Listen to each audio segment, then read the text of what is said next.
So we have made it to our second wave of interviews. Let's talk about it.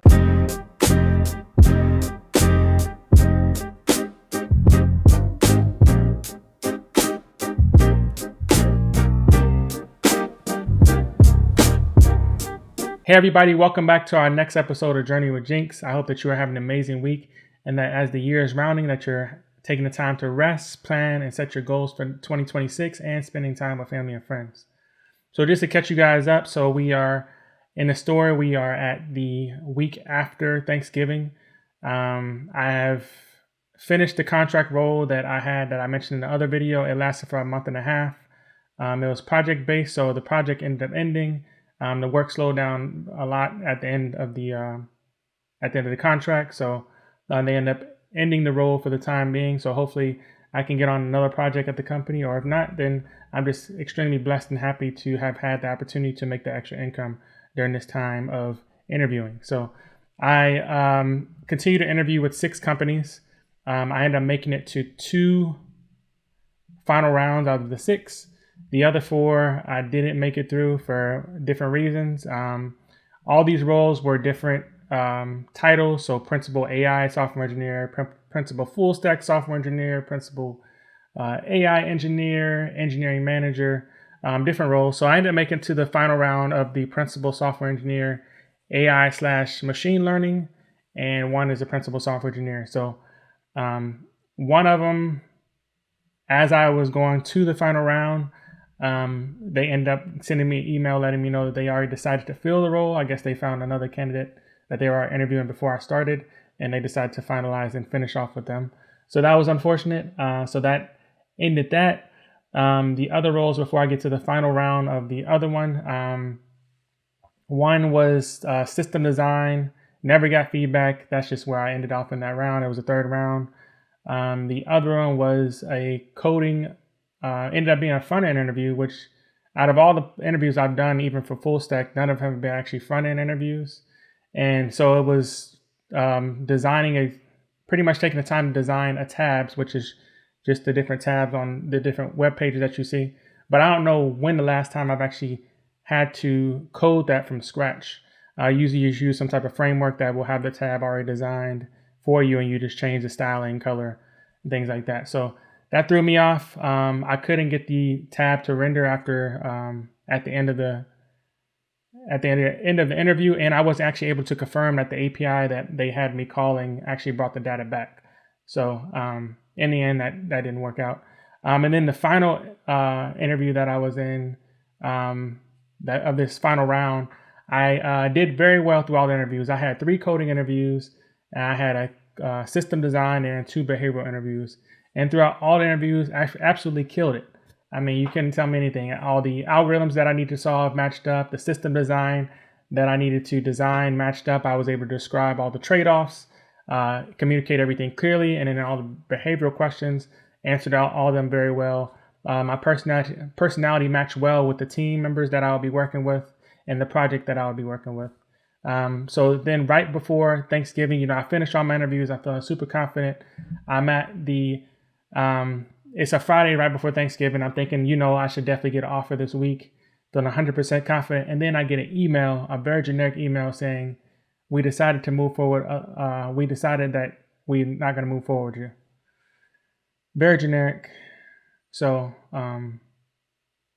I go into the weekend, feeling a little bit discouraged, definitely feeling discouraged that I thought this was the end. I thought this was the end of the road. I would be done interviewing, at least for the full-time roles.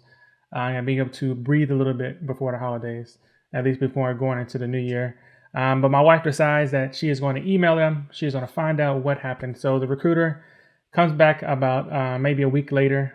He says, I'm sorry, I was out. My dad was in the hospital, but I wanted to let you know the reason why you got the generic email is that the position was canceled. The position was canceled.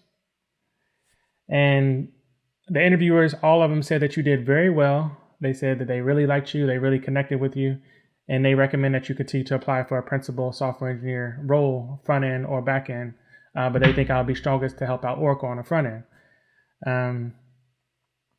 But there's currently no positions available for that, what they suggest. So what do you do?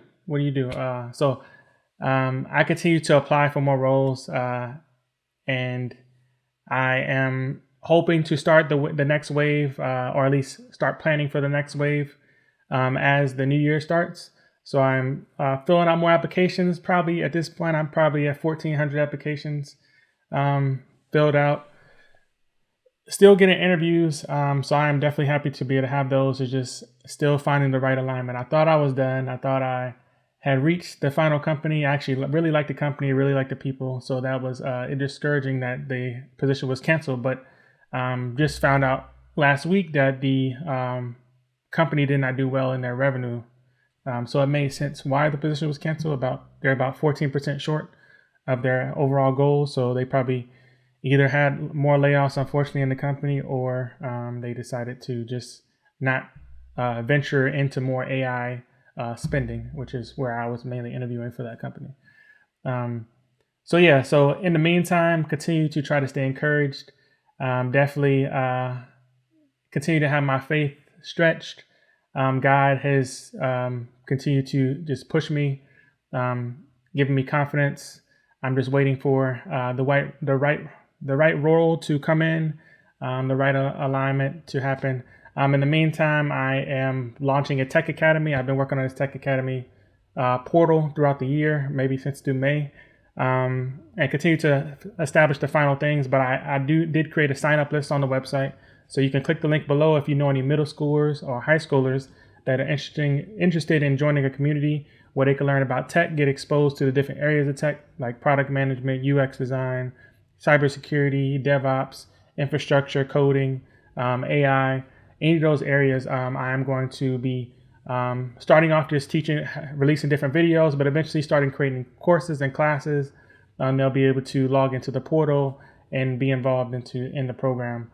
So I'm going to be launching that probably mid-January, end of January, but I will let you know. But in the meantime, you can go and sign up at the link in the description, and the middle school and high schoolers can wait to join the community and get update. You'll get updates on the newsletters as I launch. But so other than that, if you know anybody that's interested or still exploring in tech, whether middle school or high schooler, again, my book is also a great place to start.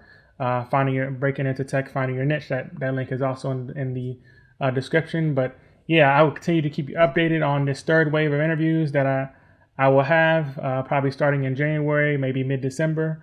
But over time, I will just continue to